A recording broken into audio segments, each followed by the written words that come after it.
Ici, nous allons parler des avantages et des inconvénients de l'utilisation de la méthode du calendrier. En fait, l'avantage ici, c'est quoi? Cette méthode, dont l'utilisation est sous contrôle de la personne qui a un utérus. Là, vraiment, ce n'est pas utilisé chez les hommes. Bon, ça, c'est utilisable pour les personnes qui ont un utérus. Donc, si par exemple, vous êtes une femme qui avait subi l'ablation de votre utérus, cette méthode ne serait pas accessible chez vous. En fait, cette méthode ne coûte rien et est toujours disponible. Donc, à tout moment, vous pouvez faire recours à cette méthode.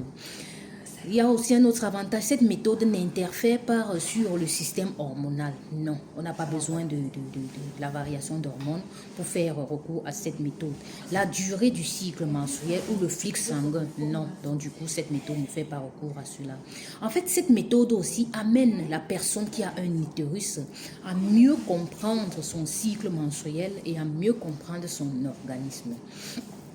Cette méthode aussi également n'entrave pas la spontanéité durant les rapports sexuels. Donc c'est aussi intéressant.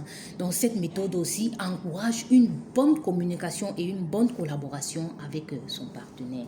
Cette méthode aussi peut être utilisée par des personnes qui ont des préoccupations d'ordre moral ou religieux face à d'autres méthodes contraceptives. Là, on a parlé des avantages. Cette méthode n'a pas seulement d'avantages, mais aussi, on peut aussi regorger beaucoup d'inconvénients. En fait, comme on l'a dit, cette méthode exige plusieurs mois d'observation du cycle menstruel avant de pouvoir être appliqué.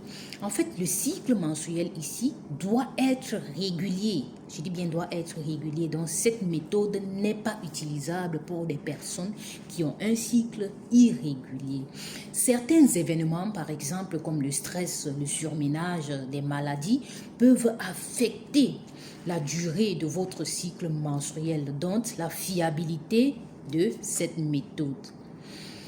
En fait, cette méthode aussi n'est pas recommandée durant certaines périodes pendant lesquelles votre cycle menstruel est perturbé. Donc, si vous avez la perturbation de votre cycle menstruel, cette méthode n'est pas recommandée.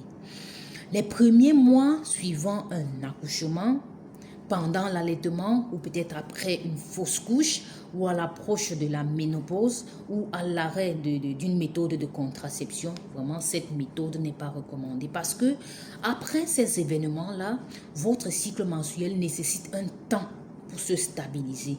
Donc la limite des rapports sexuels avec pénétration aux périodes d'infertilité et nécessite l'usage d'une autre méthode de contraception lors de l'utilisation de cette méthode. En fait, c'est à ça que se résument les inconvénients de cette méthode dans la méthode du calendrier.